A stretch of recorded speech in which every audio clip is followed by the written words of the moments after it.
Un an sur YouTube, les gars, qu'est-ce que j'ai appris? C'est exactement le sujet de cette vidéo. Je vais vous faire le retour sur expérience le plus honnête possible sur le marché. En tout cas, je vais essayer. Donc voilà, les gars, avant tout, bienvenue dans ce nouvel épisode de 8 sans filtre. On arrive au 20e épisode. Non, ça c'était l'épisode d'avant, on est au 21e. Merci pour les 32 abonnés, les gars. À 33 abonnés, je fais gagner un iPhone. Le mec vraiment recycle ses blagues à chaque vidéo. Mais du coup, voilà, le concept, c'est quoi? C'est que je dois parler pendant 8 minutes, sans cut, sans montage, sans couper mes bégaiements, sans couper les blancs. Du coup, voilà, dans le but tout simplement d'améliorer mon éloquence. Voilà, du coup, je me présente vite fait, les gars. Moi, c'est Raphaël, je suis étudiant en commerce et il y a un an, j'ai décidé de lancer ma chaîne YouTube. Pourquoi j'ai décidé de me lancer? Parce que, frérot, je vais à la salle, j'y vais avec des potes. Ils m'ont toujours dit, ouais, Raphaël, il donne des bons conseils. En fait, je suis un peu le coach. En plus, je faisais des progrès vraiment très très rapides parce que j'avais les bonnes méthodes. Du coup, voilà, ça me donnait un peu de crédibilité et je donnais des très bons conseils. En plus de ça, quand j'allais en soirée, ou même quand mes potes, ils me parlaient un petit peu de leur situation avec les meufs et tout, des trucs comme ça, et bah pareil, ils me disaient toujours, ouais, c'est Raphaël, il donne les meilleurs conseils et tout. Donc voilà, je me disais, putain, mais pourquoi finalement ne pas en faire profiter plus de gens? Du coup, voilà, pourquoi j'ai commencé YouTube pour cette raison-là, parce que aussi je voulais un projet personnel à charbonner, parce que voilà, les gars, qu'on soit très honnête, les études, c'est cool, mais c'est bien d'avoir un autre projet dans sa vie. Enfin, moi, j'avais la salle, ma transformation physique, mais ça me suffisait pas. Du coup, voilà, il me faut un projet à charbonner et je suis hyper content d'avoir trouvé ce projet-là parce que c'est un projet qui a beaucoup de sens pour moi. Petite pause café. Mmh. Bref, pas aussi simple que j'imaginais, c'est ce que j'ai noté sur mon petit script. Parce que ouais, effectivement, quand on parle d'influenceur, même si influenceur, c'est pas du tout la case dans laquelle je me range, mais on se dit: «Ouais, mais c'est hyper facile», surtout quand il y a tes darons qui te disent: «Ouais, mais c'est trop facile maintenant, il y a des mecs qui gagnent plus que des médecins», alors que c'est juste des petites filles de 14 ans qui bougent leur cul sur TikTok. Ou alors, ouais, quand tu vois les petits trucs brain rot, tu te dis: «Mais putain, mais en fait, c'est tellement facile, de percer». Et au final, moi, je me suis heurté justement à cette réalité qui était que pour intéresser les gens à Valo, à du brainrot, à du divertissement, c'était facile parce qu'il y avait un marché qui était assez énorme. Mais pour intéresser les gens à se développer personnellement et surtout à ma personnalité, parce qu'au final, c'est ce qui ressort beaucoup dans mes vidéos, et ben les gars, c'est beaucoup plus compliqué que ce que je pensais. Parce que ouais, en un an, 200 abonnés, on peut se dire que c'est bien, on peut dire que c'est pas bien. Moi, en vrai, je m'en fous parce que je sais que dans tous les cas, si je continue dans 10 ans et que je fais du volume, donc beaucoup de vidéos et de la remise en question, dans 10 ans, j'aurai forcément 100 000 abonnés, voire plus, parce que je vise quand même un peu plus. Donc voilà, c'est une mentalité que j'ai dans la création de contenu, que j'ai aussi à la salle, les gars. Je me dis, en fait, pourquoi faire la séance parfaite la plus optimisée scientifiquement, quand à côté, frérot, tu peux très bien faire des séances que tu kiffes, kiffer la salle, choper vraiment la passion de la salle et être excité quand tu y vas. Et bah, continuer pendant 10 ans. Au final, tu es sûr d'avoir ton physique de rêve. Moi, je trouve que je suis plutôt bien parti. Dites-moi ce que vous en pensez dans les commentaires. Mais bref. Ouais, du coup, j'ai même pas précisé que ça, c'était ma chaîne secondaire. Ma chaîne principale est dans la description. Donc voilà, si vous voulez checker, vous abonner, etc., faites comme vous voulez. Vous êtes libre de faire ça. Bref, c'est quoi mes anciennes expériences sur les réseaux? J'ai toujours voulu être youtubeur, les gars. Toujours.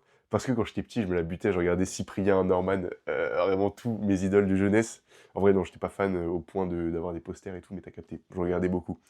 Norman, force à lui parce qu'il est pas dans une situation facile. En même temps, frérot, on va pas parler à des meufs de 14 ans. Non, mais bref, autre sujet. Bref, du coup, quoi, j'avais ce rêve-là et aussi, je regardais beaucoup Sifano, tout ça, des youtubeurs gaming. Donc moi, forcément, je suis en primaire, collège et tout, je joue aux jeux vidéo. Et avec mes potes, on joue aux jeux vidéo. Et on se dit quoi? On se dit, quand j'étais genre en CM1, avec mes potes, on se dit, ouais, venez, on monte tous une chaîne YouTube et tout. Et on s'appelle les casquettes à l'envers, parce qu'on trouvait ça stylé à l'époque, tu vois. Donc on se disait, ouais, sur cette chaîne YouTube, on va faire des petites aventures Minecraft tous ensemble et tout. C'est un truc dont on parlait beaucoup, mais qu'on n'a jamais fait. Donc en fait, c'est pour vous dire à quel point être sur YouTube, c'est un truc dont je parle depuis longtemps, auquel je pense depuis très très très longtemps, mais où j'ai jamais vraiment osé me lancer. Pareil, quand j'étais genre au collège, avec mon pote, on avait fait une petite chaîne gaming, mais où on postait pas les vidéos. C'est-à-dire juste on faisait les vidéos et on attendait le montage de poster et tout, mais on le faisait pas, tu vois. Donc on faisait quoi? On faisait des petits réacts sur des jeux, tu sais, les jeux où t'envoyais des messages et tout à des meufs. Et en fait, c'est une IA, et en fait, il faut faire les bons choix dans les messages que t'envoies. Bref, du coup, on était là, frérot, à 12 ans, je parlais de meufs en mode, ouais, il faut dire ça à des meufs et tout, alors que j'avais jamais eu l'attention d'une meuf de ma vie. Jamais une meuf ne m'avait donné l'heure, frérot, fallait voir ma gueule à 12 ans. Donc voilà. Ensuite, qu'est-ce que j'ai fait? J'ai un petit peu laissé ça de côté. Non, si, si, quand même, au collège, j'ai fait une chaîne d'art, genre, parce que moi, je kiffe dessiner et tout.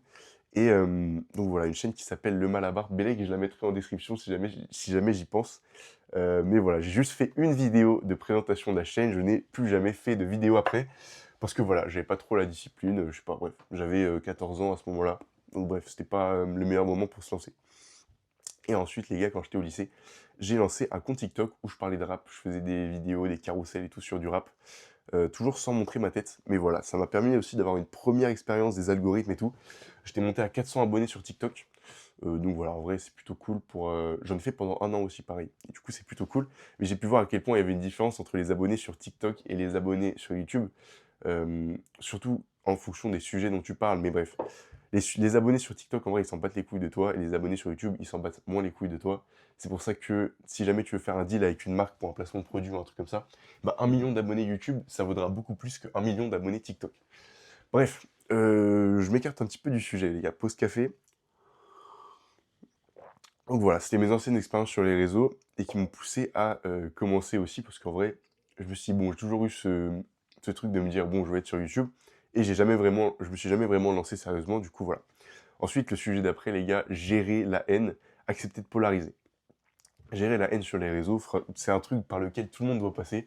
C'est un peu un canon event, tout le monde doit y passer quand tu te lances sur les réseaux. Que ce soit sur TikTok, quand je parlais de rap, il y a des gens qui venaient me dire ouais, mais non, nique ta mère, c'est quoi ce rappeur de merde, tu dis qu'il est bien.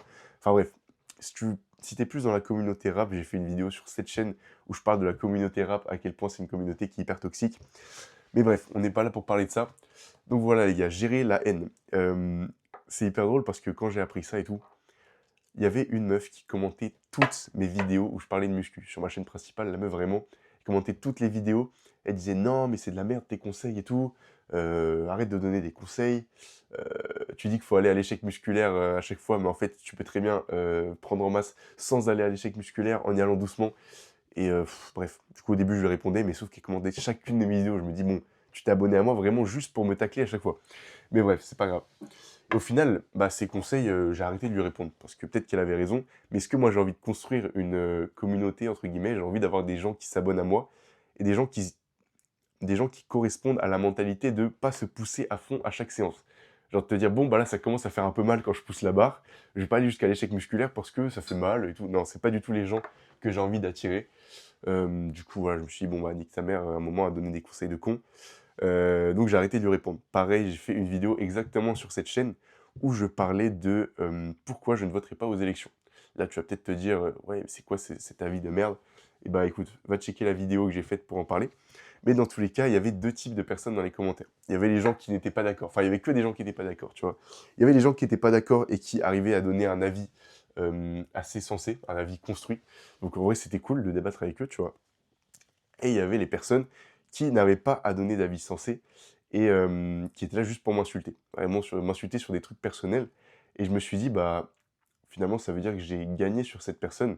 Parce que frérot, si jamais je dis un truc et que toi, t'es pas d'accord, la première réponse de ton cerveau, c'est pas de dire des contre-arguments de pourquoi ce que je dis, c'est faux, mais c'est d'aller m'insulter en commentaire sur des trucs qui n'ont rien à voir. Donc je me suis dit, bon, au pire, ok, je me prends de la haine gratuitement comme ça, j'ai pas l'habitude dans ma vie de tous les jours, mais c'est des gens qui sont un peu limités intellectuellement si t'es pas capable de démonter mes arguments, si t'es obligé de t'attaquer à d'autres trucs qui n'ont rien à voir avec la politique ou des trucs comme ça.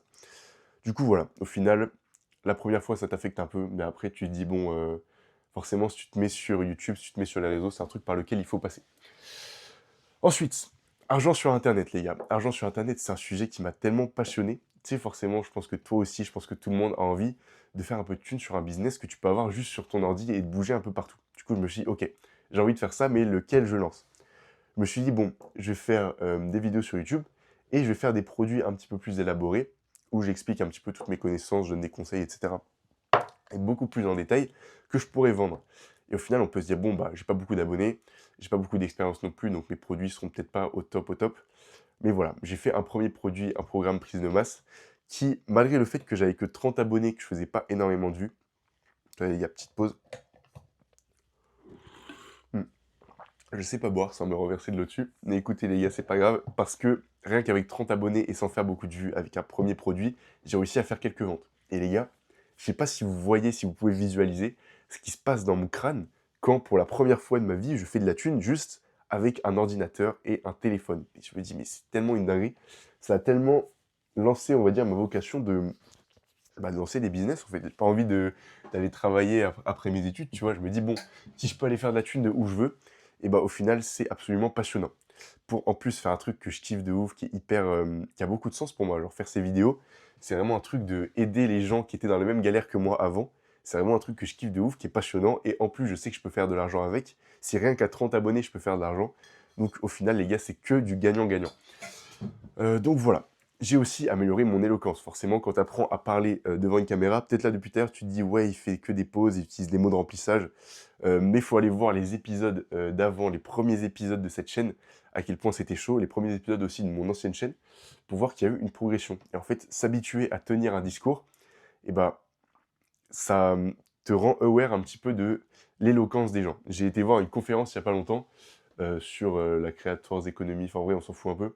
Mais bref, j'ai été voir une conférence comme ça il n'y a pas longtemps et il y avait des intervenants, tu vois. Des intervenants qui pesaient un petit peu.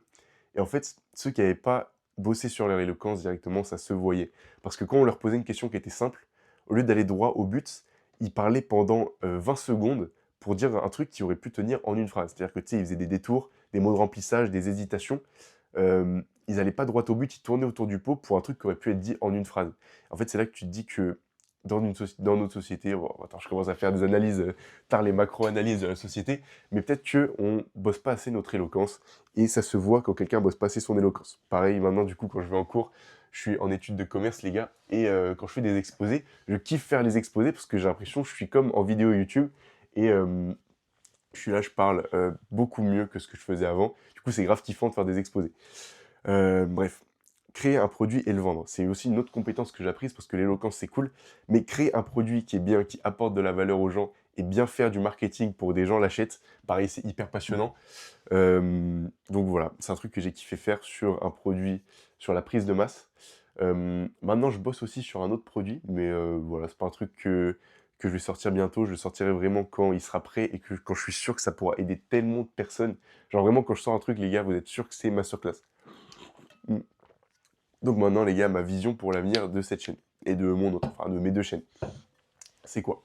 Tout simplement, c'est me dire que, ok, je vais expérimenter des trucs dans ma vie, continuer à faire comme ce que je faisais avant, donc étudier, entre guillemets, expérimenter les relations hommes-femmes, aller à la salle et tout, pour moi, engranger plein de connaissances et pouvoir les synthétiser, parce que c'est un truc que je fais assez bien, pour pouvoir simplifier les choses que j'apprends. Et voilà, pour pouvoir ensuite les apprendre aux gens, les transmettre. Parce que voilà, c'est un truc qui me fait kiffer. Qu'est-ce que je vais apprendre dans le futur? Bah, à faire de l'argent, à avoir un physique encore meilleur, avoir une relation encore meilleure que celle que j'ai actuellement. Hem, Au mois d'août, je vais partir pendant 6 mois étudier aux Philippines, frérot. Ça veut dire que je vais habiter tout seul. Enfin, je serai en coloc avec un pote et tout. Mais imagine comment ça va être une masterclass, les vidéos que je vais sortir à ce moment-là, les gars. Mon arc Philippines sur la chaîne sera un peu mon arc ellipse, comme quand Naruto il va s'entraîner avec Jiraiya. Mais les gars, ce sera tellement masterclass. Et du coup, je me dis, c'est ça, j'expérimente et j'apporte de la valeur aux gens. Donc je serais hyper heureux de faire ça. Si en plus je peux me faire de l'argent, mais les gars, c'est le meilleur business model au monde. Voilà les gars. Bon bah pour conclure cette vidéo, allez checker ma chaîne principale. Allez vous abonner si la mentalité que j'expose, ça vous correspond. Et voilà les gars, je recrute que des charbonneurs dans mon équipage. Donc les gars, si ça vous plaît, si ça vous correspond, bah n'hésitez pas à aller checker. Allez m'envoyer un message sur Insta si jamais vous voulez parler de n'importe quel sujet. Tout est en description. Et voilà frérot, bisous. Va checker les autres vidéos de la chaîne parce qu'il y aura sûrement des sujets qui t'intéressent. Et voilà, merci pour les 32 abonnés et gros bisous.